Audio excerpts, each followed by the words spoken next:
Yes, thank you for this nice setup here. Yeah, we want to introduce city-country climate to you. What is it? Let's start with me. I'm Lucas. Hi.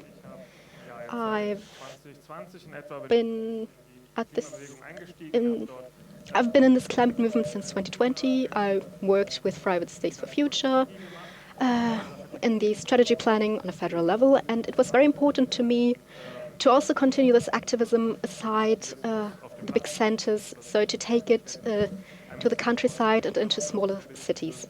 And this is what gave rise to this project here. We're going to get into this in more detail later. So about City-Country Klima, what is this? What do we do? It's a cross-movement portal about climate change in a municipal context. So yeah, there's a lot happening on the federal and the European Union level, but there's very, very little happening in the smaller municipalities and in the smaller cities. It's a municipal climate portal where we gather resources, we offer a lot of cool tools, we link them, we integrate them, and we give people an overview what's happening on the municipal level, what can you do, what's already been done. So it's like a first point of contact where you can see the possibilities that already exist, that are spread far and wide all over the internet. You can find them here. And at the core there's a uniform ranking of the municipalities, where we measure how much progress they made in making climate protection. It's not just about the CO2 emissions to measure their climate change efforts, but we rank them according to concrete measures and how they implement them. These processes are very complex. You can't just calculate them on your own. And you also need a lot of data that are not just so readily accessible. You need contacts in the municipalities. But you can't really rank them objectively without those. Just a brief interruption.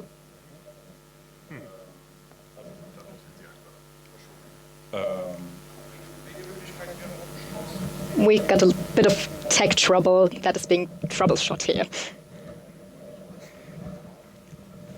Okay.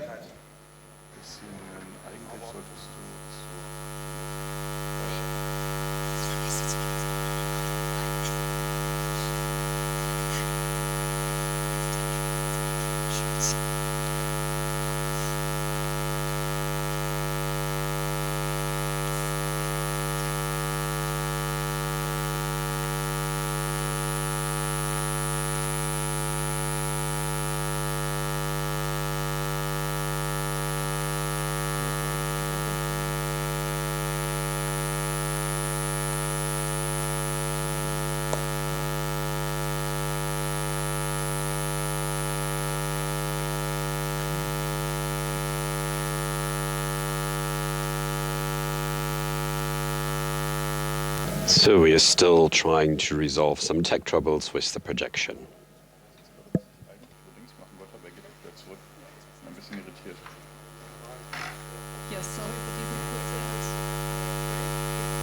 Sorry for this little break. We got a bit of technical trouble. We're trying to resolve this as soon as possible so we can continue with the talk. We ask you to have a little patience here on site and at home.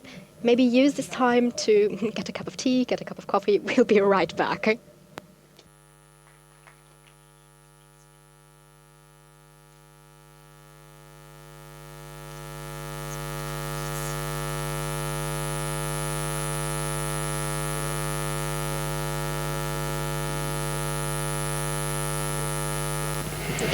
All right, it's working again.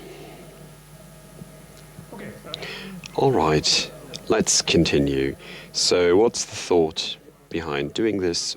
We don't want to rank this after the CO2 balance, but we want to look at actual activities, not just because the summarization of CO2 outputs is quite difficult to calculate, but sometimes it's very strange output. So if you've got an airport, then the emissions of all the aircraft while they are in the airspace of the city And depending on where cars are produced, it could be that all the emissions of everywhere that were produced there are calculated in the city where they're there.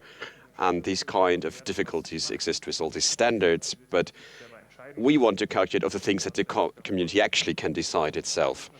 And we don't want it rather simple. Of course, nothing is real simple in reality, but this is how we are approaching this topic without lots of legal knowledge and get access to this. This is one of our core starting points, that you get young activists who've just gotten to this and really got engaged in communal climate protection.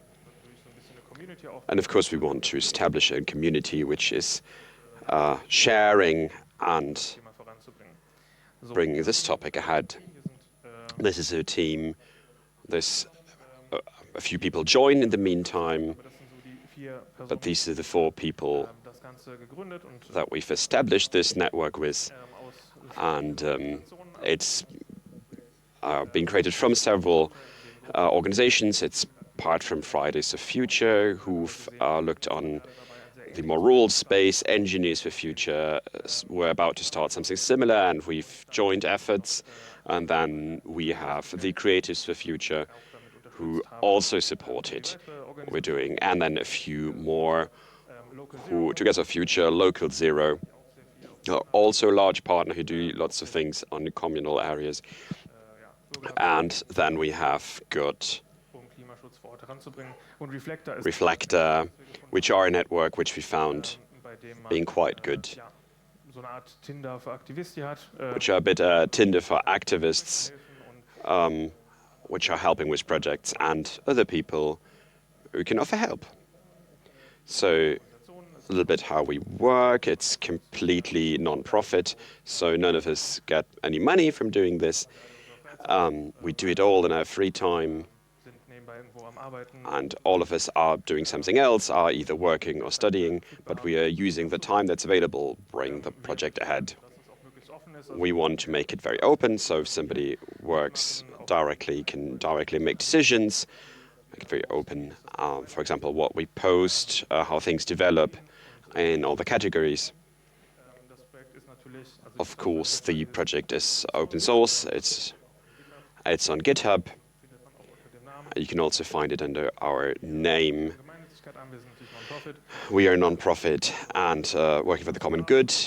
Wherever we have costs, we've gotten some support via the FFF, for example, for servers, for traveling costs. And this year we've got some support from the SSE, which we could realize other things with. And then we've got a few other donations.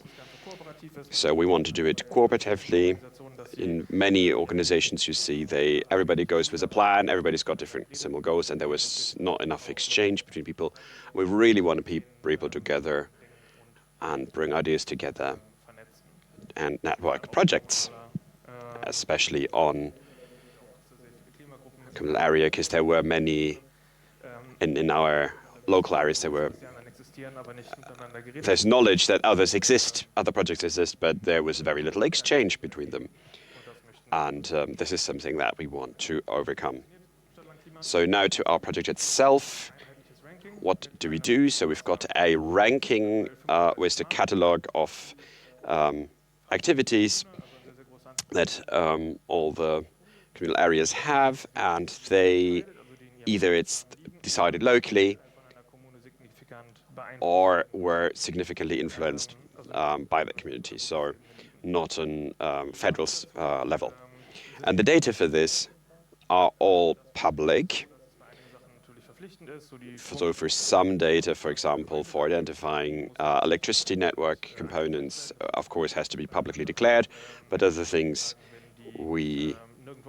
if they are not publicly findable, then they're not fulfilled. So for example, public participation, and if you search and search for this data and you can't find it, then it's either not there or it's so badly executed that so little people can profit from it, so we don't give points for this.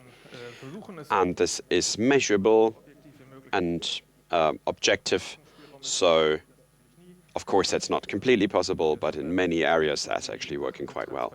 and it's transparent, so we are giving sources, and everybody can verify themselves if these data is actually correct. And this can be done on location without massive investment of time. So, for example, for one weekend, you can do these activities in place, or you can do it faster if you've got lots of people, of course. This works not by us going to 10,000 of local communities and identifying this, but we are actually offering this as a tool where local teams can actually then make this ranking. And so is it a futures group, is it a local team, is it a NABU team, or is it individuals who just kind of say, we want to join this, and they get an account, and then we get part of the climate local team, and then via this guide do research to say, what is my community doing, and then do an assessment. So first of this is called communication, beautiful graphics, visualizations. We've got numbers which you can approach your community and say, look, in our area we are quite bad in these rankings. Some other communities have done that much better than we have. So get an overview over the current progress, what they're doing and what they're not doing. And this, of course, does create a to-do list of the things that could be done which can advance political change. So, and this gives a weighting of the measures that are going to be relevant in your community. We, of course, want to improve collaboration and visibility of the locations on their way to climate neutrality, and for locations who can sort of be a lighthouse in this area. And, of course, this way we want to allow access to organizations that are active on location. Why are we the worst community in our federal state, in this case NRW, and we can, there's links to organizations. These are the organizations that are actually engaged in trying to address political change in these areas. Yeah, so how do we draw up this list of measures? We through a lot of data at this project, the demands from a lot of organizations. So then we had a list of about 100 measures. We thought, yeah, that's a bit much.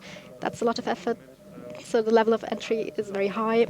So we reviewed that with a lot of experts, with Local Zero, and then we picked out 35 measures from this list that had a good balance between they're relevant, they're doable for most municipalities, and they have a lot of influence over does this happen or not, and they are available to do.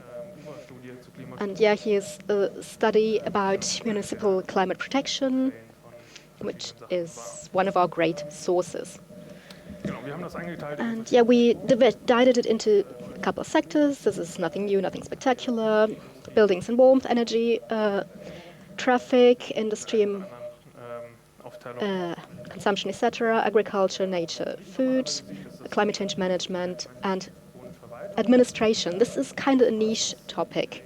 This is something that doesn't save a lot of emissions, but it paves the way for measures that can be done.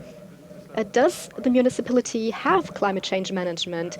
Is there at least a part-time job, or do 50 people actually work there? And of course, this is in relation to how big is the city municipality. And how much power do they have? Are they subordinate to some other authority? Do they report directly to the mayor? So are they a small cog in the wheel or do they really have a say? And we also gave some specs about these measures. So how do they work? And impact is the estimate. How much does this actually affect? How difficult is it to implement? There's two categories. There's, of course, obviously the costs.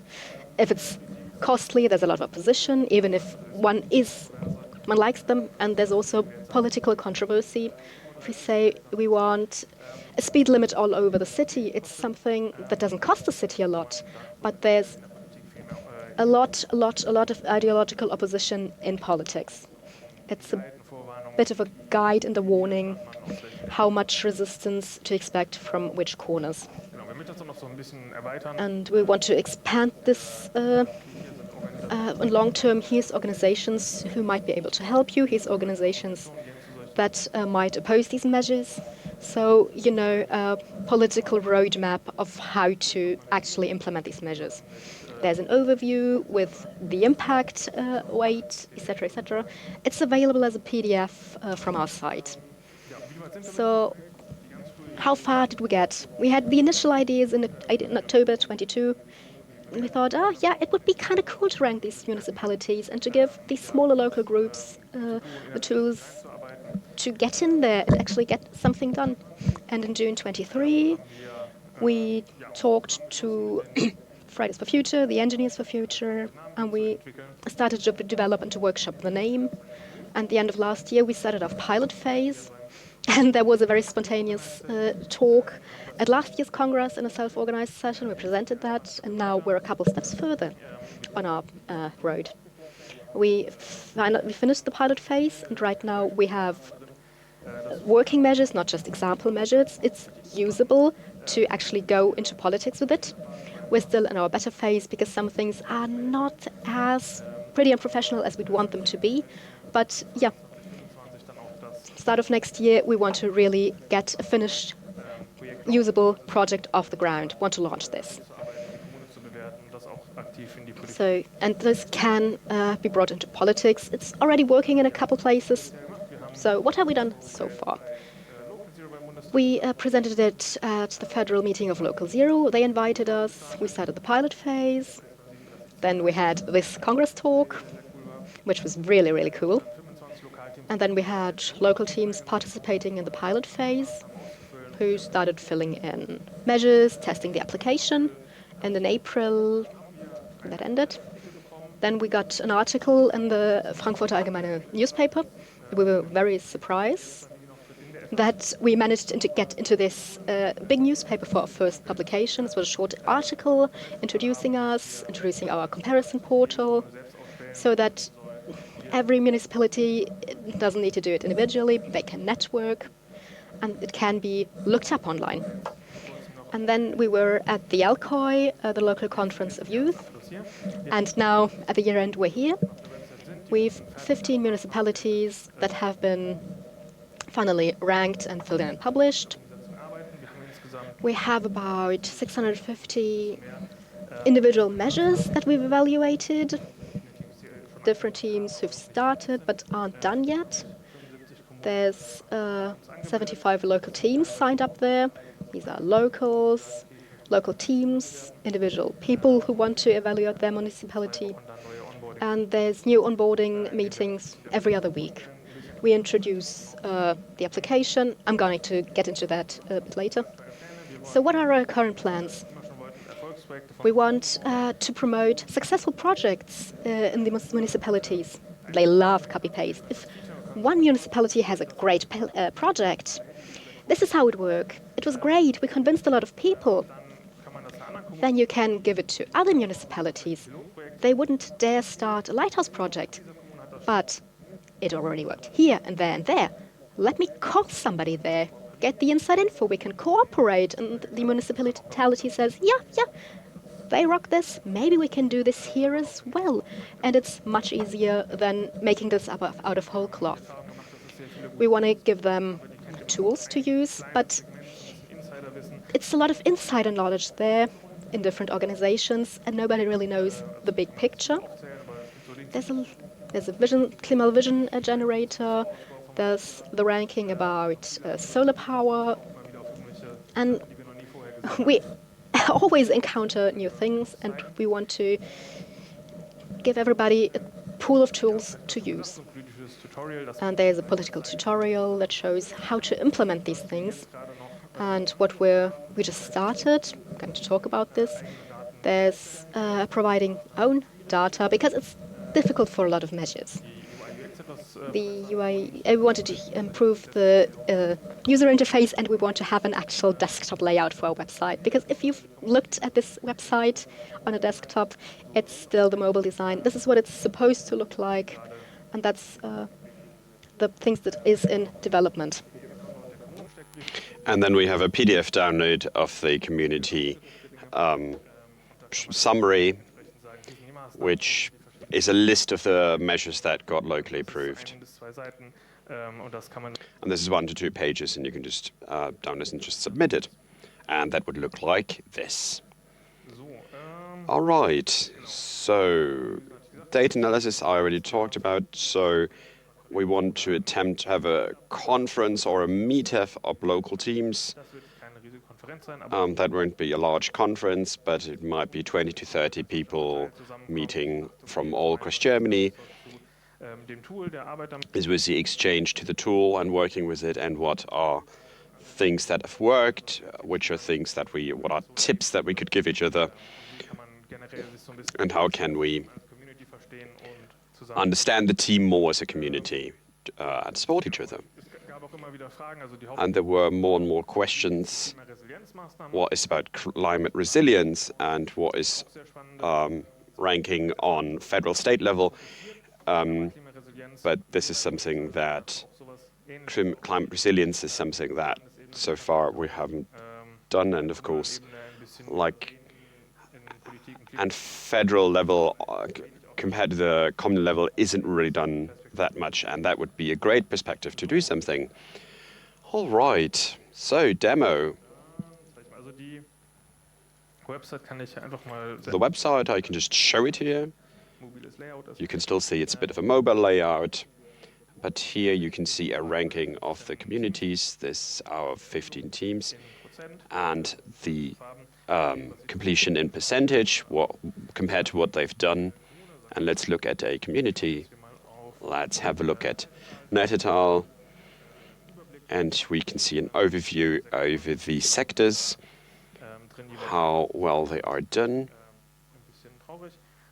This is all a bit sad, to be honest, but here you can see the different measures that have been taken and how well they're fulfilling the criteria. So there's no points, 1/3, 2/3, or full points for this specific measure, and this has all been researched, and you can have a look at it. This is even a negative thing. This is something that you can fulfill by not doing that specific thing, and we find a quote where natural gas is being praised as a particularly environmentally friendly measure, and that of course doesn't get points. So we have, for example, improving balcony power generation, and you can look at all these sectors in detail.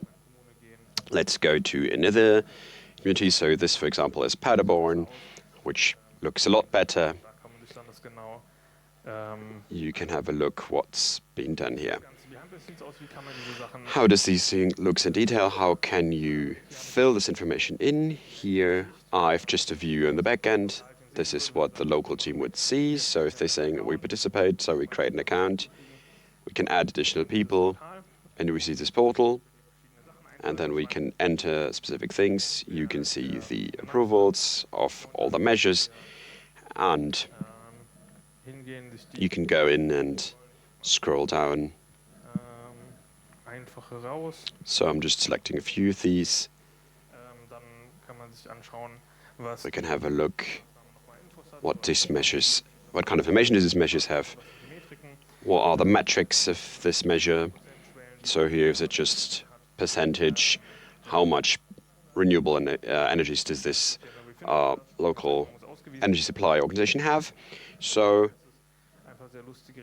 there's a few interesting calculatory tricks. For example, there's renewables supported by EEG. These aren't really renewables. These aren't energy measures at all. So this is energy that is calculated via what was different from the EEG support. So if you've got a coal power plant and you've paid this and you received this amount, then the power is being generated somewhere else, and that is considered. But this power in fact isn't really generated locally. So you can follow these links, search for my local power generation, and then kind of find this. Just have a look. Product, power. It's usually quite easy to find. And there is some information on the power mix. And we can see quite a beautiful one. So here we can say a bit more transparently which parts are supported by EG and which aren't. So this is here 22%. It was a few percent less before, below 25%. So there's no point at this ranking. So you select the color, you write some information, what is the current state of this, and then all the measures that were taken, and then they appear here in the public ranking.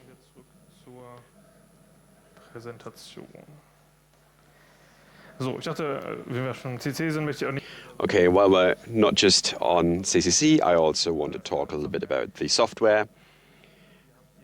We've got quite a number of tools which we have got behind this. One of them is Directors, which is a headless content management system, JavaScript-based. It's open source. It is free up to organizations who make up to 5 million per year. And we can use it obviously quite well. It's no or low code, majorly, so you can do lots of things with it without actually touching JavaScript, because we've got, of course, lots of people there who can support us without doing that. You can do extensions with JavaScript, but you can do lots of point-and-click adventures. So you feel a little bit like a Scratch program. You got a create trigger, and then if the condition is fulfilled, then you go somewhere else. If not, you could create an error case. This is if a new measure is created, then it creates every team a new slot in this ranking where they can rate it. So, and then if we go to Directors, there's a simple database system. We can just create fields and change them, and then the framework transfer this into actual data which are in the database. So this is a Postgres database, works with all sorts of things. So how do we get the changes in prod? Because the no and low code changes shouldn't be saved anywhere except in production. And what do we do to do this test? So based on the Directors API, we've built a CLI tool which takes the flow and endpoint models of this, get the configuration from Directors, creates YAML files of this. And these YAML files we can put into Git, we can read them, they are user readable, and we can go on the other side of the CLI tool, read them and turn them into imports for the Directors import API. And this is how we can make changes really reliable into Directors. So our front end is Next.js. It's based on Vue.js. I'm not a front-end developer. Don't really know it that much in detail, but... And then there is... We were thinking about you can, as a designer, not so easily make modifications to the website because you would need to go in the code, and this is quite difficult. So if you've got people who are not developers, and then we thought, all right, we're just evaluating this. There is a project called Blockly. That's a Swiss open source project, a visual editor for Nuxt. It's open source. It's a really small project. but we're currently working on integrating it. Then we've got data mining. These are quite difficult to understand. So lots of things have to be calculated together. For local energy supplies, you've got to just filter out the percentage of energy use. For some measures, we haven't put them in because they're very hard to quantify. Especially in transport sector, there are lots of metrics which are missing. So what we're currently working on are bicycle lanes. A very simple example which we're working on is charging columns in the city. So there is a nice map for that. So here there's a screenshot. There is points wherever there's charging ports, and you can go there. This is of course years old, but you can go there and check how many charging ports actually exist there. We've defined a metric. We've got need this many per city. Okay, I've checked this with my community. And then there's 2 points for fast charge ports and 2 for normal ones. Okay, 37 points is the score.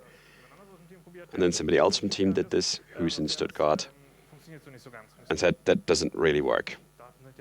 But the data's there. What's different? And then I was in front of a diagram with dots. I thought, how many dots are this? Okay, this is a chart from the Federal Network Agency. So we've got thousands of points, and we would need to count through all of them. And of course, that didn't really work. So then afterwards, we said we're going to offer that as service. We're going to process these data, you can download it, and then you can evaluate them, filter by municipalities, and here you enter the name of the community, we give you back how many are there, what's the structure. It's a lot easier to research, and that's what we did. We're still working on that currently, but then we found some weird things in this data set, because we did this geoplot of all the charging stations all over Germany. You can see, if you look at the borders of Germany, some of the German charging points are not in Germany. That's a bit bad. There's a lot of outliers in any data set, but it's very usual for a federal agency to show things that are not in Germany. We researched how can this be that there are points beyond the borders, and yeah, we found a weird thing. We checked those down there in Switzerland, and they said, this is on a parking lot on a discounter in Freiburg, but this is 100 kilometers away. What's happening here?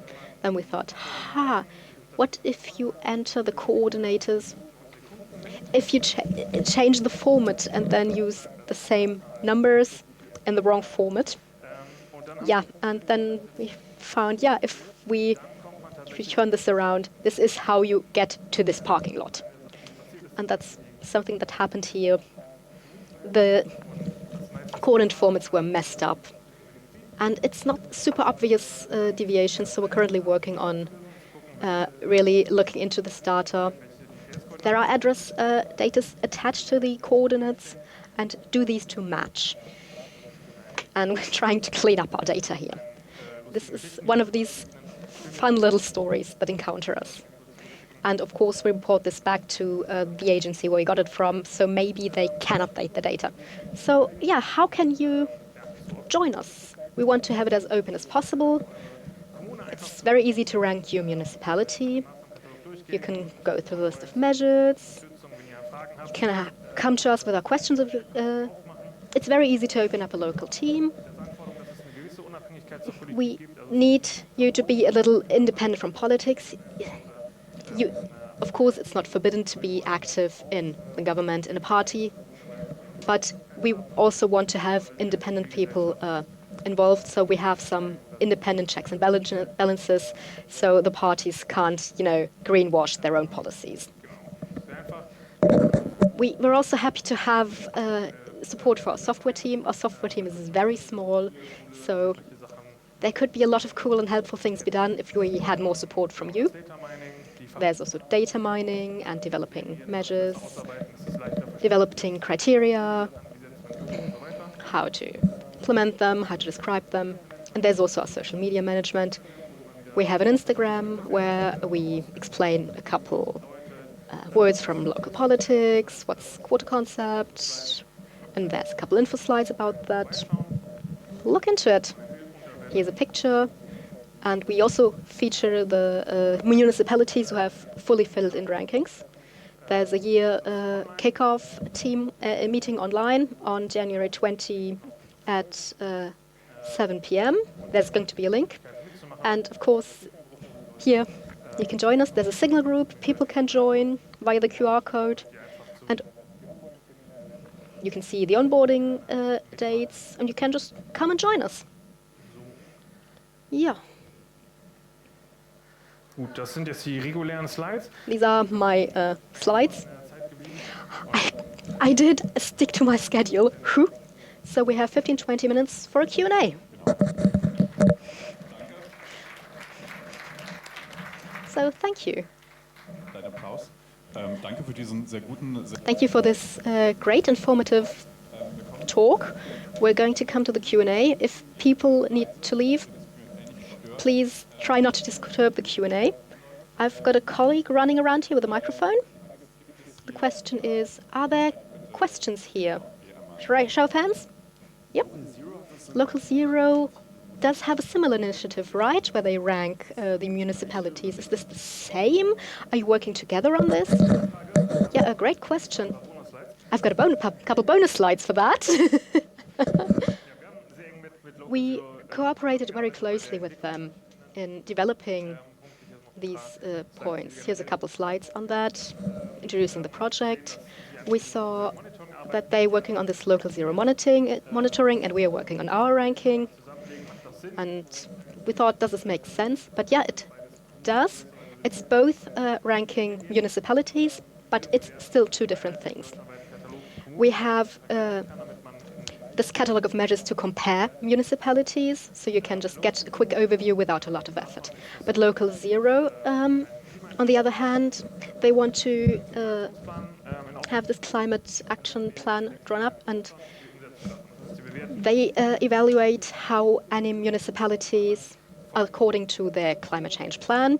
So not according to what do we want, but according to what did they actually achieve and how far are they on track to achieving things. And this is specific and much more detailed than our catalogue. Similar for a couple of municipalities, but there are really very detailed data for each municipality, and we thought, yeah, we don't need to join forces here. One is very specific and very detailed. They spent weeks, months working on drawing up this data, and we are more a point of entry to get an overview, first initial infos. How do I get into this project? To have some easy communication talking points. Next question. Yeah, hi. Thanks for the talk. I'm from Austria, and the question is, how hard would it be to transfer this to Austria? Does this work in principle? Yeah, we've been thinking about this. If maybe we could do this in Germany, Austria, Switzerland. It's difficult, actually. If it's possible, we'd definitely be down for it. But there's one premise. What can the municipality decide? And I'm not sure about how Austrian politics work. There are a couple differences. So we'd look to compare how good these measures translate to Austria. It's definitely a long-term project we'd like to do, but we don't have the capacities currently. It's already very difficult to define municipality even in Germany. It's municipalities, it's cities, but every German state has different categories, and it's already different from state to state within Germany. So it's a lot of philosophical discussion. What is a municipality, actually? So yeah, we'd be down for it, but it's probably going to take a while to get this into Austria. So yeah, if you want to do this, we'd like to work together. Yeah, the next questions on my left. I'll try to look out for you, but here's the next one. Yeah, hi, very interesting introduction, talk. So I've got the intra-German question about the comparison. So there's different size municipalities. The Nettetal, it's a small place, and there's Hamburg, which is a big place. It's looking a bit better, and I'm a bit skeptical because my personal impression is different, but how do you compare a big city to a little village? And like there's subdivisions in cities if they're bigger. So how do you display that? The basic answer is if we have more areas, we split it a bit. There's one ranking for bigger cities and one for smaller places. Like the content, it's the big difference in communal climate protection. A lot of things are very similar, no matter the household budget. A lot of things can be done everywhere, but of course the biggest difference is between bigger and smaller cities. So to keep it fair, we might need to split up this ranking between bigger cities and smaller municipalities. Next question's here down the middle. Yeah, thanks for the talk. Very, very cool thing you've got going there. My question is it always just a temporary snapshot that you evaluate, or do we have, how does this change over time? Does it get better? Does it get worse? Because every municipality says, yeah, till 2023 we want to get climate neutral, and it's a lot of bullshit a lot of the time. Do you have any way of looking into that? Yeah, we plan to do that, but it's not coming anytime soon, but we want to have an archive so you can have a timeline. They had this. They were here at the initial evaluation, and then year by year, how did this change? The evaluations do have an updated date, so you can see how current this is. We think a lot of the local teams who do this locally, they're going to notice if things change and that they're going to go, yay, success, we're going to update the data. So this works quite well, the things are up to date. So things are not older than a year that are published on our site, but we don't have a timeline yet. But it's a very good idea, yeah? Are there any further questions? I'm seeing there is no hands up. Oh, no, there is one over there.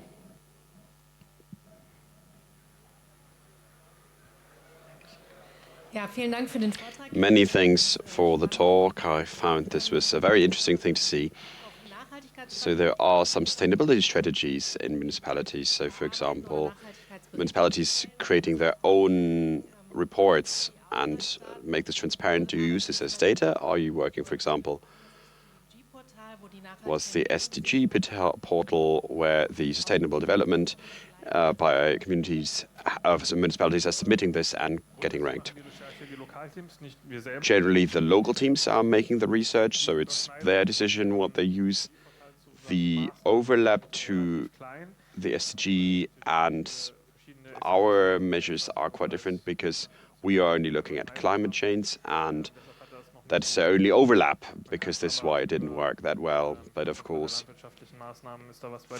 there's some SDGs for, let's say, agricultural goals. But if we're looking at the overall report, is this really reliable data, then it's quite useful because this is really what we want to achieve, that the municipalities actually make this public and get their own clear image of like what they're actually doing and what the quality is. So the first thing that a municipality would do to get a few points in this ranking is just that it would rework its website so you could actually find these points and get better informed. If the municipality is already doing that and have a good sustainability management, then of course this is quite helpful.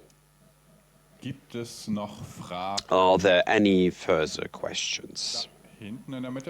Oh, there in the back in the middle. Ja, hi, danke für den Vortrag erstmal. Meine Frage, my question is, how do you approach it if municipalities communicate their weaknesses and then tell that it was a bad message? How do you do that? So we assess what's there and what we can find, and if this measure hasn't been taken, then of course we're not giving them points. But of course, what it does mean that if they are transparent, then it is easier for the local team to be cooperative. We are not setting clear rules for how local teams are supposed to deal with this. So they're not using our name, but they are using their original organization's name. And then, of course, they've got different approaches which actually cooperate with the municipalities. And, of course, there's some which are much more confrontative and aggressive because municipalities just aren't very interested in their work. And then, of course, it's not something that we give in, but that's, of course, what the local teams are assessing. Gibt es weitere Fragen? Is there additional questions? Wenn es Fragen gibt, aber ich doch. If there's any more questions. Oh, and the centre back. There was a question before that larger cities and smaller cities are looked at separately. Are the items that are used for smaller villages, are they different? That there is some comparability? The catalogue of measures is the same for all cities, smaller and larger. It's just that in the ranking, of course, smaller municipalities are in competition with smaller municipalities and larger with larger, because of course the larger ones have much more opportunities to do things, and because of larger cities are just, of course, in the ranking much higher above than smaller ones. So of course we are kind of thinking about what is the scale.